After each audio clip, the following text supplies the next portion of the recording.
A paz de Cristo, queridos, com alegria e sempre com satisfação, nós estamos mais uma vez aqui para trazermos conceitos da Palavra de Deus aos professores, alunos da escola bíblica e também amantes da Palavra de Deus.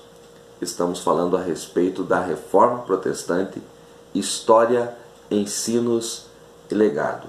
É uma edição comemorativa da editora Central Gospel nestes 500 anos da Reforma Protestante.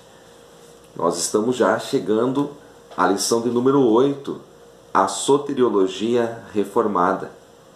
O texto bíblico desta lição está em Romanos capítulo 9, versículos 9 ao 21. O nosso textuário está em Romanos 11, 33 e 34, que diz: Ó profundidade das riquezas, tanto da sabedoria como da ciência de Deus!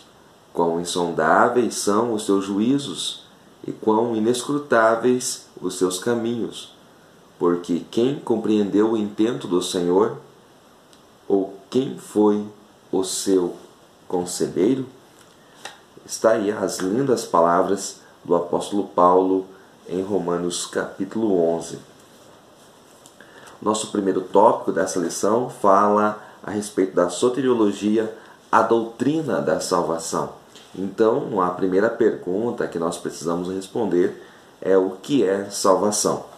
E para entendermos estes conceitos, é importante que vocês vejam também o vídeo da lição de número 1 da revista A Obra da Salvação, que é editada pela CPAD, que nós temos também aí várias lições, mas a primeira lição nós fazemos uma introdução a este assunto da salvação. A palavra hebraica para a salvação, ela vem de uma raiz de Yeshua, que quer dizer libertação, bem-estar, quer falar também de propriedade, vitória sobre os inimigos e a salvação dada por Deus, isto no Antigo Testamento, no texto hebraico. Já no texto grego, que é o objeto de estudo desta lição, a palavra é soteria, que se refere a livramento, a preservação, a segurança, a salvação messiânica e a posse de todos os cristãos dos bens futuros e também da futura glorificação. Então se vê que tanto no hebraico quanto no grego a palavra tem um significado muito amplo. No segundo tópico da nossa revista, eu quero trazer aqui uns conceitos importantes que o pastor Gilmar Chaves observou aqui. Os sistemas soteriológicos protestantes. Existem diversos sistemas soteriológicos dentro do protestantismo, os quais partem desse entendimento primordial.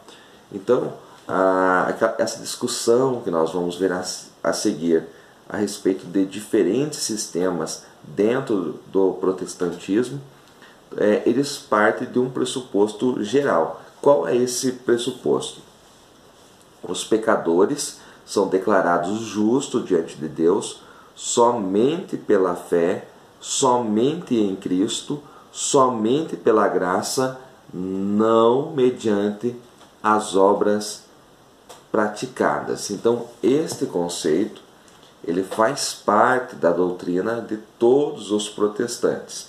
A maneira como se alcança a salvação, se recebe a salvação, é que há aí uma discussão, há entendimentos diferentes, por ângulos totalmente diferentes dentro do protestantismo, mas esta aqui é a base da doutrina protestante a respeito da salvação.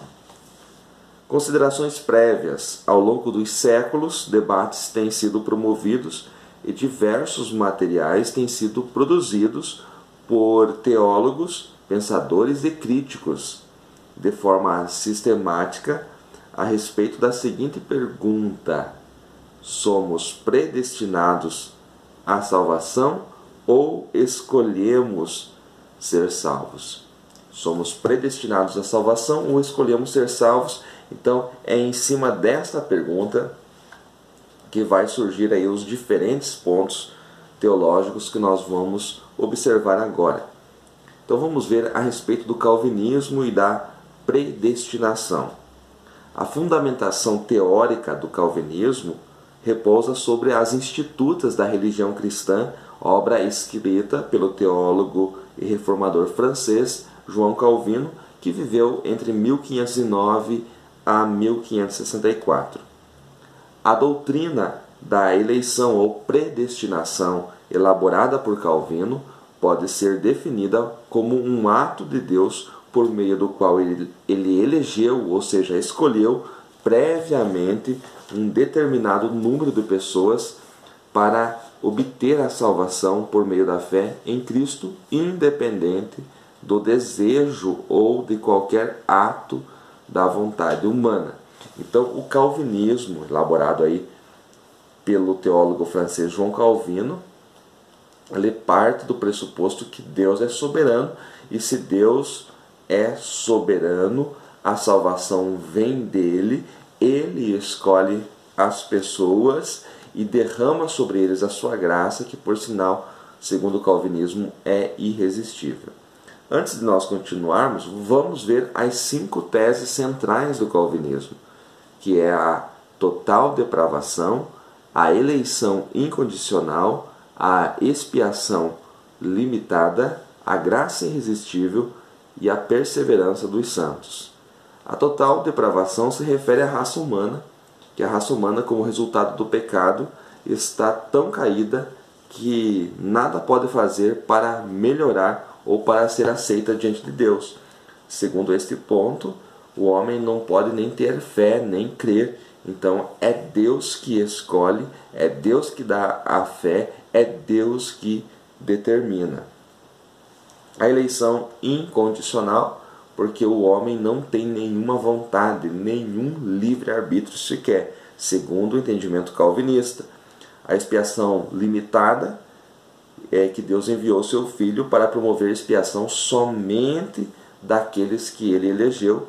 A graça é irresistível, os eleitos não poderão resistir à oferta da graça, e a perseverança dos santos é aquilo que você já conhece: uma vez salvos, sempre salvos, perseverarão até o fim e receberão a realidade da última salvação, a vida eterna.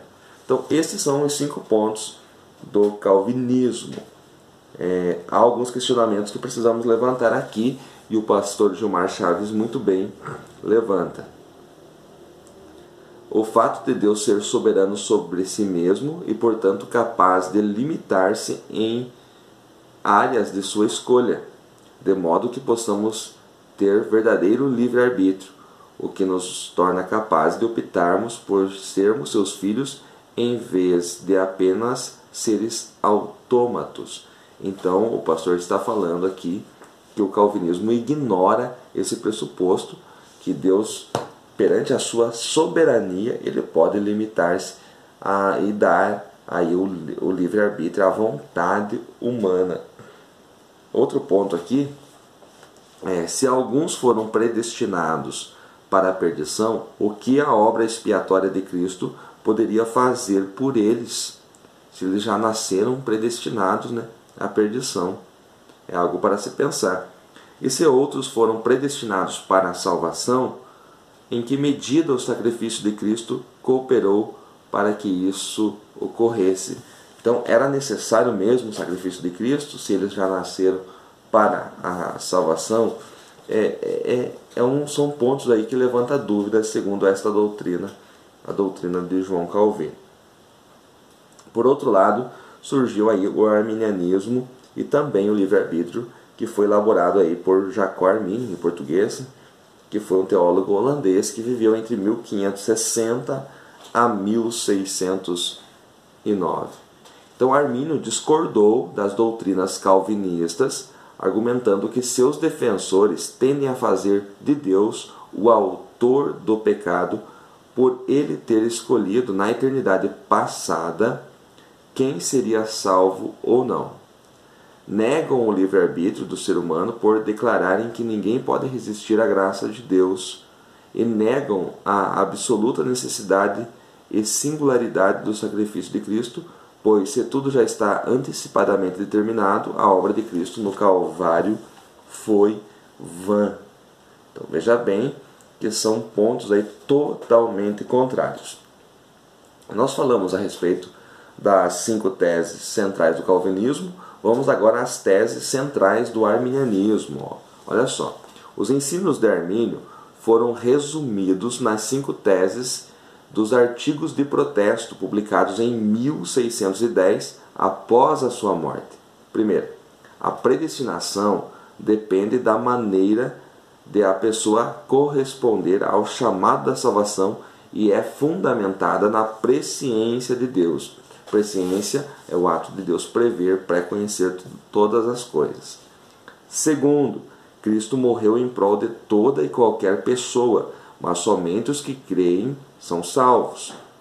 3. A pessoa não tem capacidade de crer e precisa da graça de Deus, mas a graça pode sim ser resistida. Quinto ponto, se todos os regenerados perseverarão, é questão que exige maior investigação. Então esses são os 2 pontos totalmente contrários que surgiram aí no início do protestantismo. Qual é o posicionamento das igrejas de confissão pentecostal? São claras as diferenças entre o calvinismo e o arminianismo, sistema soteriológico adotado pela maioria das igrejas de confissão pentecostal, dentre eles as Assembleias de Deus e várias outras. Segundo os arminianos, Deus sabe de antemão as pessoas que lhe aceitarão a oferta da graça, e são essas que ele predestina à salvação. Em outras palavras, Deus predestina todos aqueles que de livre e espontânea vontade aceitam a salvação outorgada em Cristo e continuam a viver por Ele. Então, mais do que você viver nessa discussão entre esses 2 pontos soteriológicos diferentes, é importante, o mais importante de tudo é que você saiba que quem é o autor da salvação é Cristo e que nós somos salvos pela graça, mediante a fé. Esse é o ponto central que cada um de nós precisamos entender. Não somos salvos por obras, por aquilo que fazemos, mas por aquilo que Ele, Jesus Cristo, fez na cruz do Calvário. Estes são os conceitos de hoje. Se foi útil para você, deixe aí o seu joinha, não deixe de compartilhar nossos vídeos, inscreva-se nesse canal. Deus abençoe a todos.